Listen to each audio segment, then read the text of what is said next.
Hallo Sananda.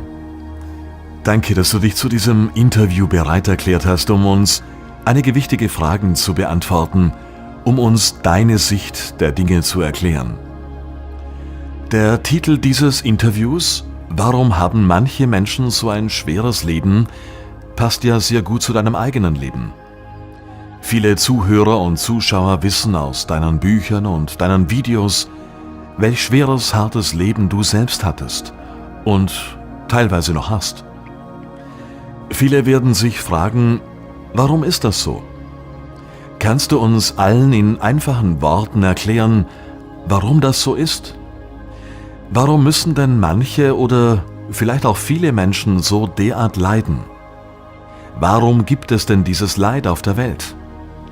Und warum geht es trotzdem wiederum vielen anderen so gut? Ist das nicht ein Widerspruch? Ich glaube zu wissen, dass dies eigentlich dein Hauptthema ist, in all deinen Büchern und Videos. Du versuchst genau dieses den Menschen zu erklären, warum es dieses viele Leid gibt, wer davon hauptsächlich betroffen ist und wer für das Leid der Welt verantwortlich ist. Sananda, kannst du uns dazu etwas sagen? Warum gibt es Leid auf dieser Welt? Das ist schon eine philosophische Frage. Ich möchte aber nicht unbedingt philosophisch antworten. Ich denke, ich bin ein gutes Beispiel für das, was auf der Welt passiert. Und ich habe ja schon ganz zu Beginn meiner Tätigkeit als Geistheiler darüber gesprochen in meinen Videos und auch in meinem ersten Buch darüber geschrieben, was mir so passiert ist in meinem Leben. Das war auch der Grund, warum ich an die Öffentlichkeit gegangen bin, weil ich habe für mich festgestellt, dass bei mir irgendetwas nicht stimmt im Leben. Und das fing schon an als Kind, dass ich früh meine Mutter verlor mit 5 Jahren und dann alleine aufwuchs bei meiner Großmutter, die wiederum ihren Mann verloren hat. Also da waren viele Schicksale verknüpft miteinander, die sich dann dahingehend vereinten, dass ich mehr oder weniger alleine war, auf mich alleine gestellt war in dieser Welt. Und habe dann als Kind schon sehr früh erfahren müssen, was es bedeutet, keine Liebe zu erfahren und im Mangel zu leben. Also im Alter von 9 Jahren wurde ich dann von meiner Oma weggebracht. Die Caritas hat mich dann zu Pflegeeltern gebracht, die schon weit über 60 waren, schon an die 70. Ich war damals 9 Jahre, kam dann auf so einen Bauernhof und wurde missbraucht als Sklave, um das mal so zu sagen. Als Kind kann man sich ja nicht wehren und realisiert das Ganze nicht. Was da passiert ist, war nichts anderes wie Traumata, die da implantiert wurden in mich. Und natürlich aus bestimmten Gründen und auch von bestimmten Mächten, ich möchte es mal so sagen. Ja, das ging dann weiter. Ich habe dann immer mehr Ablehnung erfahren aus meinem Umfeld und konnte das nie einordnen. Habe mich immer gefragt, warum viele negativ gestimmt sind mir gegenüber, obwohl ich ja immer ein fröhliches Kind war, immer kommunikativ war, immer auf die Menschen offen zugegangen bin und auch nie das Böse gesehen habe in den Menschen. Ich war immer recht neutral und aufgeschlossen und konnte das nie einordnen. Dann ging das weiter in die Schule mit Mobbing, immer den schwarzen Peter bekommen und dergleichen und immer verantwortlich gemacht, wenn irgendwas passiert ist. Heißt immer, das war der sowieso, sicherlich steckt er da dahinter. Und ich hatte quasi so eine Art Stempel auf der Stirn, wenn irgendwas passiert ist, das war er, Punkt. Und das hat sich dann so durchgezogen in meinem ersten Beruf. Ich bin ja, wie viele wissen, Polizeibeamter geworden, weil ich hatte keine Ahnung damals, was Geld als solches bedeutet und wie viel man da verdient. Das war für mich uninteressant. Ich wollte einfach den Menschen helfen und hatte so diesen eingebauten Beschützerinstinkt und wollte immer da sein für andere und den Schwachen helfen. Das war eigentlich so mein Hauptanliegen, den Schwachen zu helfen. Und darum habe ich mir diesen Beruf gewünscht. Und das war für mich ein Ideal, das wollte ich werden. Und habe dann aber auch bald gemerkt, das passt irgendwie nicht so wirklich. Das ist nicht diese Welt, die ich mir vorgestellt habe in diesem Beruf. Irgendwas läuft da schief. Die haben was ganz anderes im Sinn, wie immer nur zu helfen.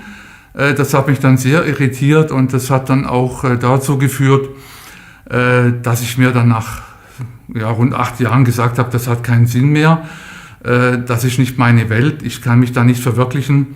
Habe auch Mobbing gespürt und Benachteiligungen ständige Diskriminierungen. Warum, weiß ich zwar oder wusste ich nicht zu dem Zeitpunkt. Und habe mich dann selbstständig gemacht in der Finanzbranche, weil ich ja auch da Leuten helfen konnte. Bin blind in die Welt hinein, weil ich wurde nicht vorbereitet, es war ja keiner da, der mich vorbereitet hat, der mich gewarnt hat, der mir gesagt hat, pass auf, es gibt da böse Wölfe da draußen, die wollen nur dein Bestes, nämlich dein Geld, und die wollen dich nur übervorteilen, also sei vorsichtig, mit wem du dich einlässt. Diese Warnungen, die gab es nicht, was mein Leben betrifft. Und so gesehen bin ich quasi blind in die Welt hinein, in die raue Haifischwelt, und habe dann ständig eins draufgekriegt. Musste quasi ständig leiden und ständige Schmerzen erfahren, ständig Pleiten erlebt und bin immer in diese Sphären gelangt, die ich erreichen wollte. Das heißt, ich habe meine Ziele immer erreicht und habe dann immer eine draufgekriegt, wenn ich oben war. Es war für mich dann irgendwann so ein Schema zu erkennen, weil ich hatte ja mehrere Pleiten, und obwohl ich jedes Mal erfolgreich war, musste ich immer leiden, bekam eins drauf und musste wieder von vorne anfangen. Das ging über viele Jahre so. Ich habe dann immer zu meinem Umfeld gesagt, es scheint mein Schicksal zu sein, zu leiden. Es scheint mein Schicksal zu sein, zu kämpfen. Und offenbar mögen mich die Menschen nicht, obwohl ich eigentlich ein lustiges Kerlchen bin. Und ich konnte das alles nicht verstehen. Und deswegen ist mein Weg sehr hart verlaufen, weil ich die Informationen nicht verstanden habe und weil es auch so sein sollte. Das heißt, ich habe mir dieses Leben selber ausgesucht vor meiner Inkarnation, habe dann aber mehr oder weniger das ganze Wissen abgegeben an der Garderobe, als ich in diesen Körper geschlüpft bin, und konnte mich natürlich an nichts mehr erinnern. Das ist ja auch der Sinn des Spiels. Und die geistige Welt versucht natürlich, uns Botschaften zu vermitteln. Das heißt, wenn wir nicht auf dem richtigen Weg sind, was für uns vorgesehen ist, wenn wir nicht unsere selbst vorgegebenen Ziele erreichen, dann kommt das Leid, dann kommt der Schmerz, um uns wieder auf den Weg zu bringen, um uns in die Orientierung zu führen. Und je weniger wir das verstehen, desto stärker wird der Schmerz und das Leid. Leid und Schmerz sind eigentlich was Positives, weil es ist die einzige Sprache, die die geistige Welt uns schicken kann, die wir auch wirklich verstehen dann. Und je länger wir brauchen, um diese Informationen zu verstehen und umzusetzen, desto stärker wird das Leid werden. Und das Ganze bezieht sich auch auf das Leid auf dieser Welt. Alles, was auf dieser Welt an Leid passiert, wird natürlich von der Dunkelheit arrangiert, logischerweise. Es gibt die Dunkelheit, das wissen wir mittlerweile. Wer meine Videos kennt, weiß das. Diese Dunkelheit erfüllt aber auch eine wichtige Aufgabe. Das heißt, sie machen die Menschheit darauf aufmerksam, dass was nicht stimmt. Und deswegen wird das Leid auch immer größer. Und deswegen gab es auch diese ganzen Kriege. Es war nichts anderes wie ein Wachrütteln der Menschen. Es war ein ständiger Versuch, die Menschheit aufzuwecken. Nur haben sie Menschen noch nicht verstanden. Deswegen muss das Leid noch größer werden, die Schmerzen werden noch größer werden, damit ein Teil der Menschheit aufwachen kann. Die meisten Menschen werden gar nicht aufwachen können. Sie sind auch nicht hier, um aufzuwachen. Die meisten Menschen sind hier, um die wenigen, die aufwachen sollen, aufzuwecken. Sananda, du sprichst oft von Indigos, von positiven Sternensaaten, von künstlichen Menschen, von Reptiloiden. Du verfügst über die Gabe, diese sofort erkennen zu können, da du die Energiefelder von Menschen und auch Tieren sehen kannst und vieles mehr, weil du hellsichtig bist.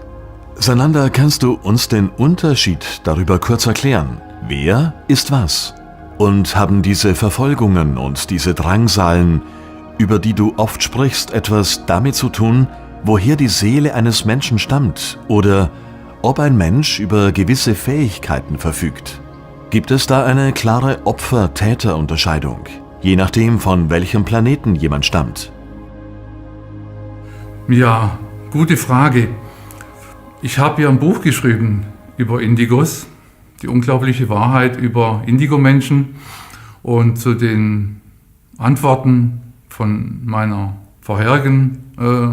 der vorherigen Frage möchte ich natürlich noch hinzufügen, dass es bei positiven Sternensaaten und bei Indigos natürlich noch eine darüber hinausgehende Beeinträchtigung der Dunkelheit gibt.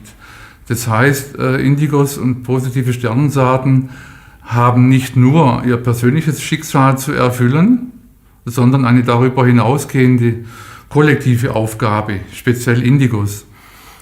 Die Indigos kommen aus anderen Dimensionen, ich nenne es mal Planetensystemen. Mittlerweile würde ich aufgrund meines heutigen Wissens eher sagen, es sind andere Dimensionen. Sie kommen zum Beispiel von Alpha Centauri, von der Venus, von Andromeda und inkarnieren hier als hohe Lichtwesen in menschlichen Körpern. Sie sind eigentlich nicht hauptsächlich da, um jetzt ein persönliches Schicksal zu erfüllen oder aus der Gier nach Erfahrungen, um einfach irgendwelche Erfahrungen zu machen, sondern sie haben eine Aufgabe, eine göttliche Aufgabe. Sie sind hier, um der Menschheit Weisheit zu bringen und um der Menschheit Liebe zu bringen. Das heißt, sie sollen die verirrten Schafe wieder auf den Weg führen und laufen voran als Licht, damit diese folgen können. Und jetzt gibt es natürlich die Dunkelheit vom Orion-System. Die haben natürlich ein Interesse, das zu verhindern. Und das ist auch ganz legitim.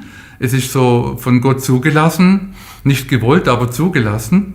Und sie haben auch das Recht, uns mit allen möglichen Mitteln, die ihnen zur Verfügung stehen, die unseren freien Willen aber nicht einschränken, uns auf dem Weg zum Licht zu behindern. Und das tun sie sehr massiv und immer mehr mittlerweile. Deswegen werden Indigos und positive Sternensaaten verfolgt und bekämpft auf diesem Planeten. Natürlich auf einer Ebene, die normale Menschen nicht mitbekommen. Es gibt aber auch eine weltliche Ebene, die diese Menschen verfolgen. Es gibt Organisationen, da liegen mir natürlich, nicht natürlich, aber mir liegen da handfeste Beweise vor aus Polizeikreisen, dass es Organisationen gibt, die Menschen wie mich zum Beispiel orten und insgeheim über die Freimaurerlogen auch verfolgen und drangsalieren. Also nicht nur auf der astralen Ebene werden wir bekämpft, sondern auch auf der weltlichen Ebene. Das geht Hand in Hand.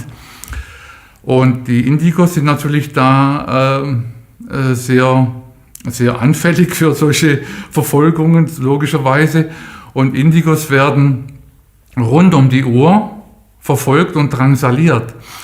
Es ist aber jetzt nicht so, dass die Dunkelheit hier mehr oder weniger tun kann, was sie will, sondern sie unterliegen auch den kosmischen Gesetzen. Das heißt, sie können nichts gegen unseren Willen tun. Wir haben es im Prinzip selber in der Hand. Wie wir mit diesen Verfolgungen und Drangsalen umgehen, das liegt letztendlich an uns. Wir können uns davon einschüchtern lassen und einknicken oder wir können es ignorieren und sagen, nach mir die Sintflut, macht ihr doch, was ihr wollt, ihr könnt mich mal, ich lasse mich von euch nicht aufhalten und gehe meinen Weg einfach weiter, dann können sie nämlich gar nichts tun. Sie können nur dann was tun, wenn sie dich manipulieren können, wenn du darauf reagierst und wenn du dich einschüchtern lässt. Und das ist natürlich ein Prozess, Den muss man erstmal verstehen, wenn man hier im Menschenkleid herumläuft, und das dauert natürlich sehr lange. Bei mir hat es leider sehr lange gedauert, bis ich es verstanden habe, und die Dunkelheit musste sehr massiv werden, um mich darauf aufmerksam zu machen.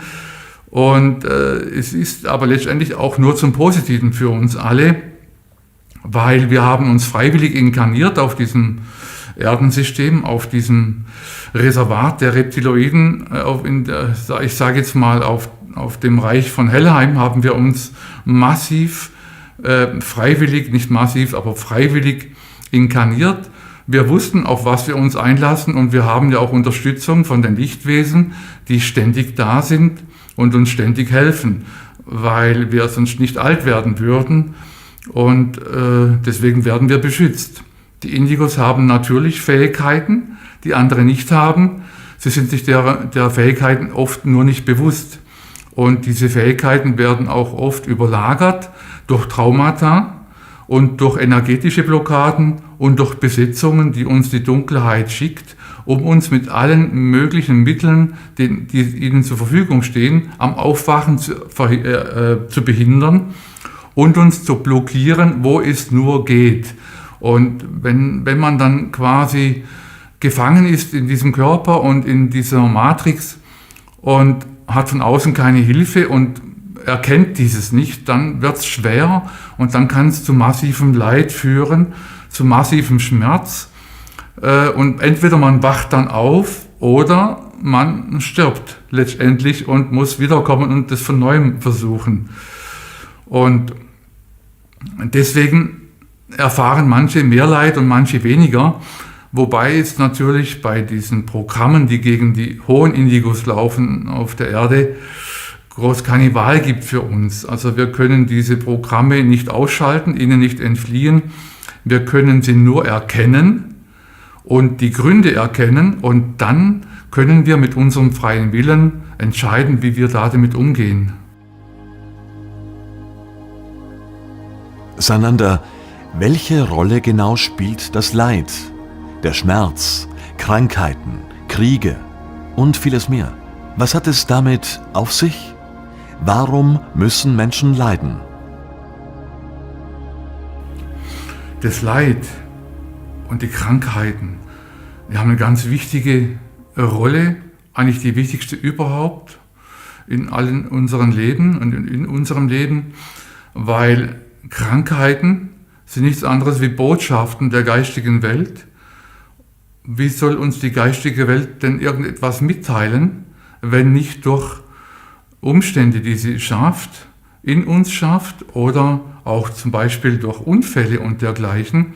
Wir wissen ja alle, die wir spirituell entwickelt sind, dass es keine Zufälle gibt. Zufälle würden ja Willkür bedeuten. Das heißt ja im Prinzip würde das bedeuten, dass alles willkürlich entstanden ist. Aus toter Materie wurde Leben entwickelt, aus dem Einzeller wurde Nobelpreisträger und alles zufällig so entstanden. Dem ist natürlich nicht so. Es ist so, dass die geistige Welt mit uns einen Deal geschlossen hat. Das heißt, wir inkarnieren als Geistwesen oder als Lichtwesen, was wir immer auch sind. Also es sind ja nicht alles Lichtwesen, muss ich leider so sagen. Es gibt auch Dunkelwesen. Aber alle haben eins gemeinsam, wir sind alle Geistwesen. Also das ist der gemeinsame Nenner. Und die Vereinbarung, der Deal lautete vor der Inkarnation, dass wir keine direkten Botschaften kriegen. Das heißt, es kommt keiner, der uns direkt vor die Nase sitzt und uns ins Gesicht sagt, pass auf, so und so sieht's aus. Du bist darum und darum bist du hier inkarniert, weil du genau das und das möchtest, lieber Fritz und liebe Petra und lieber Hans. Das wäre zu einfach. Dann bräuchten wir den Körper nicht, dann bräuchten wir die ganze Materie nicht. Der Deal war, dass wir nichts mehr wissen und dass wir quasi bei Null beginnen, und die geistige Welt, sprich Gott, hat nur eine Möglichkeit einzugreifen, um uns etwas mitzuteilen, nämlich über Botschaften, über Symbole, über Situationen, über Krankheiten. Alles, was um uns herum passiert, hat einen Symbolcharakter. Sei es, was deinem Auto passiert. Also wenn dein Auto defekt ist das eine Botschaft an dich. Wenn dein Haustier krank ist das eine Botschaft an dich. Wenn dein Nachbar sich seltsam verhält, sind es Botschaften. Und wenn du krank wirst und bist, sind das Botschaften. Und Leid bedeutet missverstandene Botschaften. Leid und Schmerz bedeutet nichts anderes wie missverstandene Botschaften der geistigen Welt. Das heißt, ich habe irgendetwas nicht verstanden. Ich habe den Wink nicht verstanden. Ich bin zu überlagert durch das Alltagsgeschehen, durch Süchte, durch Kaffee, durch Tabletten, durch schlechte Ernährung, durch Fernsehen, durch Mind-Control, durch die Programmierungen der Matrix, als dass ich diese Botschaften verstehen kann. Und die geistige Welt erhöht dann den Druck, dreht dann ein bisschen auf und erhöht das Leid, um dir die Botschaften schmackhafter zu machen. Und das kann dann auch zum Tode führen, weil viele diese Botschaften nicht verstehen. Und dann fühlt man sich schnell als Opfer der Geschehnisse und versteht das Ganze nicht. Und da nehme ich auch die Indigos nicht aus, weil auch die müssen sich wieder hier finden und entwickeln und wieder zurückfinden und sich wieder erinnern, wer sie sind und wieder in ihre Macht kommen. Und auch die erleben einen Prozess. Und letztendlich leiden sowieso nur die positiven Sternensaaten und die Indigos auf dieser Erde. Die dunklen Wesen, die Dunkelheit in den Menschen, sprich diese künstlichen Menschen, die keine Seele haben, die leer sind, die leiden auch nicht, weil sie haben ja keine Gefühle. Sie sind ja die uns zum Leiden bringen. Und das ist ja auch letztendlich ihre Aufgabe, weil durch sie erkennen wir den Unterschied, durch sie erkennen wir, dass wir anders sind, dass wir was Besonderes sind. Und somit können wir dadurch auch erwachen, indem wir diese Unterschiede erkennen. Sananda, die Menschen jagen, töten und essen Tiere. Es werden immer mehr Tiere getötet, weltweit. Woanders verhungern sie elendig. Gibt es für dich einen Zusammenhang zwischen dem Leid der Menschen und dem Leid der Tiere? Eine sehr wichtige Frage. Ich denke, eine der wichtigsten Fragen überhaupt, die man stellen kann. Natürlich gibt es einen Zusammenhang, weil wir sind alle eins und wir sind alle miteinander verbunden. Und Tiere sind nichts anderes wie Botschafter Gottes, Botschafter der Liebe. Die Tiere opfern sich für uns Menschen. Das heißt, es sind Geistwesen, inkarnieren in Tierkörpern und opfern sich, oder man könnte auch sagen, machen einen Liebesdienst für uns Menschen, weil sie uns zum einen die Liebe bringen wollen und zum anderen auf etwas aufmerksam machen wollen. Das heißt, sie überbringen uns Botschaften. Wenn Tiere in unserem Umfeld krank werden, dann spiegeln sie uns Menschen. Das heißt, wenn ein Tier krank wird, dann ist oft sein Herrchen krank oder das Frauchen krank. Und das Tier versucht dann, uns darauf aufmerksam zu machen. Es sind aber auch Energieübertragungen, die da stattfinden. Das heißt, je länger ein Mensch mit einem Tier zusammen ist, desto mehr nimmt das Tier Teile der Energie des Menschen an. Oft werden auch Seelenanteile übertragen für die Dauer der Inkarnation. Und man ist quasi ständig miteinander verbunden, der Mensch und das Tier. Und wenn der Mensch krank wird, wird das Tier krank. Und wenn das Tier krank wird, wird der Mensch krank. Das heißt, es gibt kein Entweder-Oder und wir sind nicht getrennt von den Tieren.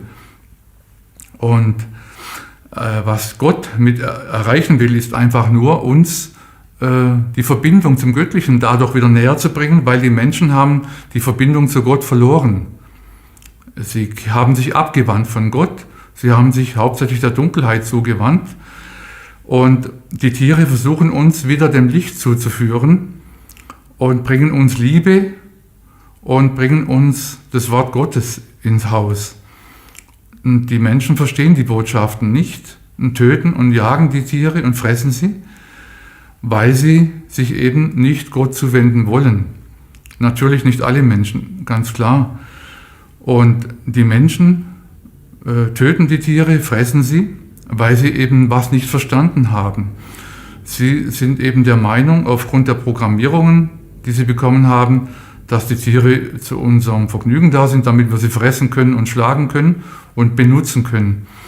Und das ist auch eine missverstandene Botschaft. Sie verkehren das quasi ins Gegenteil. Sie pervertieren diese Botschaft von Gott und werden dadurch natürlich auch enormes Leid auf sich ziehen, was sich auch abzeichnet auf der Welt. Es wird immer mehr Fleisch gefressen, immer mehr Tiere werden geschlachtet, immer mehr Tiere werden exportiert, jetzt schon nach China. Die Schweine von Deutschland werden jetzt schon nach China exportiert. In manchen Ländern werden Hunde und Katzen gefressen, in manchen Ländern Meerschweinchen. Das ist eine Perversion, die da stattfindet. Und für die meisten Menschen ist das normal, weil sie kein Bewusstsein haben. Sie haben kein Gefühl, kein Herz, sie haben die Bindung zu Gott verloren. Für sie ist es normal, dass ein Tier schreit und leidet und blutet. Das ist normal für die, es ist eben ein Tier. Es ist für die meisten Menschen kein Lebewesen. Für mich ist ein Tier genau das Gleiche wie ein Mensch. Die meisten Tiere, nicht alle, es gibt ja auch künstliche Tiere von der Dunkelheit, die keine Seele haben, die gibt es auch. Und die Tiere erfüllen eine wichtige Aufgabe hier auf der Erde, weil sie mit dazu beitragen wollen, dass die Menschen oder ein Teil der Menschen aufwachen können. Und da dies eben nicht geschieht, leider noch nicht geschieht, wird das Leid immer größer werden der Tiere und es wird auch immer schmerzhafter für die Menschen werden, für die erwachten Menschen wird es immer schmerzhafter werden, das Leid ertragen zu müssen und mit anschauen zu müssen. Das heißt, Indigos und positive Sternensaaten, Menschen mit Herz und Gefühl, werden immer mehr leiden. Und die anderen, die Masse, denen geht es am Hintern vorbei, die lachen sich einen Ast ab, die schlagen noch drauf auf ein Tier, wenn es auf dem Boden liegt und jammert. Es interessiert die gar nicht. Da haben die nur ein müdes Lächeln übrig. Und das verstärkt wiederum das Leid für unser Eins. Es wird also für uns in Zukunft unerträglich werden. Gerade das Tierleid wird für uns unerträglich werden. Und da muss man sich schon was überlegen, wie man da damit umgeht. Das geht auch mir so sehr nahe. Und ich kämpfe da auch damit umzugehen, auch wenn ich die geistigen Ursache dahinter erkenne und weiß, um deren Aufgabe tut es trotzdem weh. Sananda, du schreibst in deinen Büchern immer wieder über das große Zerstören der Erde, von allem Göttlichen. Warum lässt Gott das alles zu? Wie ist deine Sicht der Dinge? Wie lautet deine Antwort hierauf? Ja, da fällt mir ein Witz ein, als jemand gestorben ist und in den Himmel kommt und tritt dann vor Gott und erklärt dem Gott dann das Leid auf dieser Erde und ist ganz erbost und schildert dann das ganze Leid und fragt dann Gott, warum er das eigentlich zulässt. Und Gott sagt dann, genau das Gleiche wollte ich dich auch gerade fragen. Warum lasst ihr Menschen das eigentlich zu? Es ist natürlich ein leichtes immer zu sagen, Gott ist schuld, Gott ist verantwortlich und Gott will das, dem ist nicht so. Wir sind alles eigenständige Geistwesen mit einem freien Willen, der natürlich durch das sogenannte Schicksal oder auch Lebensaufgabe eingeschränkt ist, weil wir haben natürlich alle eine Lebensaufgabe, warum wir inkarnieren. Die können wir nicht abschütteln mit unserem freien Willen. Wir haben den freien Willen eigentlich hauptsächlich vor der Inkarnation. Danach haben wir einen eingeschränkten freien Willen, aber wir haben noch einen. Sonst müssten wir gar nicht inkarnieren, wenn wir den nicht leben könnten. Und die Frage ist nicht, warum lässt Gott das zu, sondern warum lassen die Menschen das zu, dass die Erde zerstört wird. Die Dunkelheit ist unnachgiebig. Die Dunkelheit hat kein Gefühl, kein Herz, die Dunkelheit zerstört. Das ist die Aufgabe der Dunkelheit. Die Aufgabe des göttlichen Menschen ist es, dieser Zerstörung Einhalt zu geben. Und diesen freien Willen haben wir, und wir haben auch die Macht der Zerstörung, Einhalt zu gebieten. Wir nutzen diese Macht nur nicht, weil wir uns von der Dunkelheit um den Finger wickeln haben lassen und uns ablenken lassen durch die Materie, durch Luxus, durch ein schönes Leben, durch angenehme Dinge des Lebens lassen wir uns ablenken und denken dann, ja, ich habe ja nur ein Leben, nach mir die Sintflut. Und für mich reicht es vielleicht noch und vielleicht noch für meine Kinder und was will ich denn tun? Das ist eben die falsche Einstellung. Wir sind eben hier, um etwas zu ändern. Darum sind wir hier. Wir sind einmal hier, um unsere eigene Lebensaufgabe zu erfüllen, und wir sind hier auch, um das Kollektiv nicht zu manipulieren. Manipulieren tut die Dunkelheit, um das Kollektiv zu beeinflussen, zum Positiven zu beeinflussen. Das heißt, wir halten es in der Hand, den dunklen Reptos und Drakos, die uns regieren, den Merkels und Bushs und Obamas und wie die auch alle gerade heißen, letztendlich geht es ja um diese Wesen in diesen Politikern drin, die uns verarschen und regieren, und die werden das weiterhin tun. Die werden das Göttliche zerstören, die werden die Wälder zerstören, die werden das Unterholz zerstören, sie werden den Lebensraum aller Tiere nehmen und zerstören, sie werden auch den Lebensraum aller Menschen zerstören, und sie werden immer weitermachen, weil sie keine Gnade kennen. Und es liegt an uns, denen Einhalt zu geben. Es liegt an uns, in unsere Macht zu kommen und diesen Wesen Einheit zu gebieten und sagen, stopp, nur bis hierher, jetzt reicht's. Und das können wir, indem wir erwachen, unserer Stärke und Macht bewusst werden und uns vereinen mit unseresgleichen.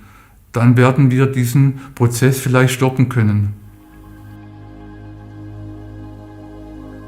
Sananda, du hast in relativ kurzer Zeit über 70.000 Menschen behandelt.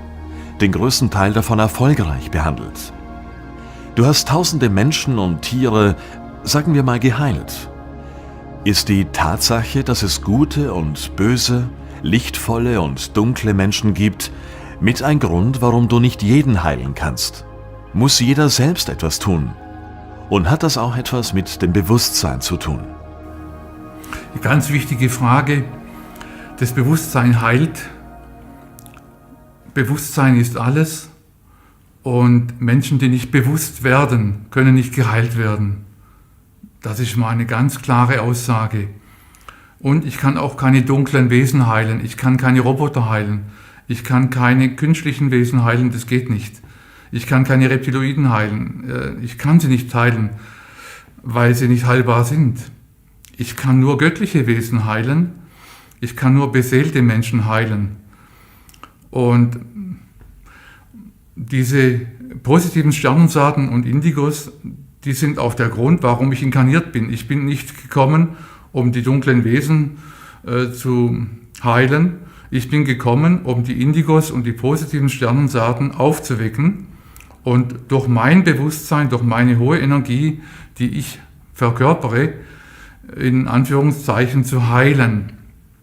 Die Heilung verläuft ja nicht so, dass ich jetzt hingehe und einen Zauberspruch sage und sage, du bist jetzt geheilt, sondern es sind mehrere Faktoren, die da eine Rolle spielen. Zum einen ist es die hohe Energie, die ich verkörpere, die im Menschen, im Probanden, im Klienten eine Art Bewusstseinssprung verursacht, eine Art Energieanschub, den auch viele Menschen sofort spüren und der dann wiederum die Selbstaktivierung, die Aktivierung der Selbstheilungskräfte aktiviert.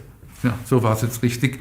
Das heißt, durch mein Bewusstsein, durch meine Energie aktiviere ich quasi die Selbstheilungskräfte im Körper des Menschen oder beeinflusse es, wie bei Tieren zum Beispiel.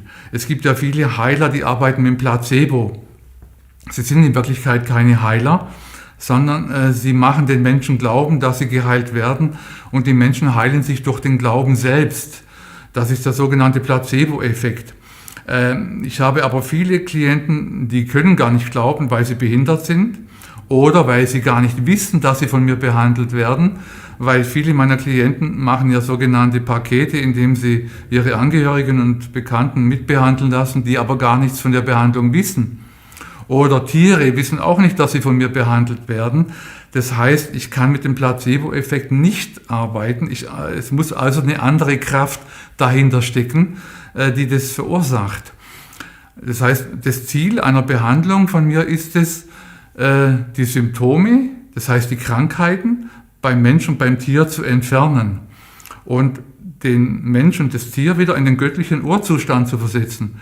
Und zweitens möchte ich, dass die Klienten ein höheres Bewusstsein erlangen und auch behalten. Und dieses Bewusstsein können sie aber nur behalten durch Erkenntnisse. Das heißt, wenn ihnen bewusst wird, durch eigene Erkenntnisse, die sie erlangen, wer sie wirklich sind und warum alles passiert. Das heißt, wenn sie die Wahrheit erkennen, dann werden sie ihr Bewusstsein behalten können, wenn sie verstehen, warum sie krank geworden sind, welche Botschaft hinter dieser Krankheit steckt, hinter diesen Schmerzen.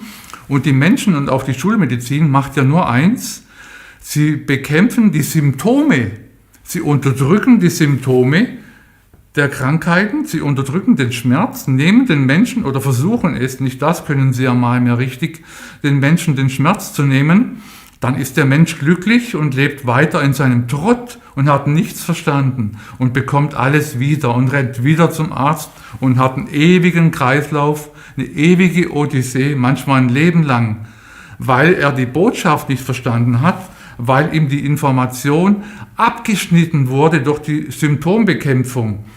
Und ein wesentlicher Bestandteil der Heilung beim Menschen ist es, dass er die Informationen versteht.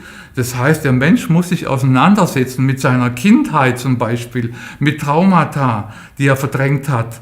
Er muss sich auseinandersetzen mit Fehlverhalten, die er oder sein Partner zum Beispiel an sich hat und lebt. Oder warum ihm immer wieder das Gleiche passiert.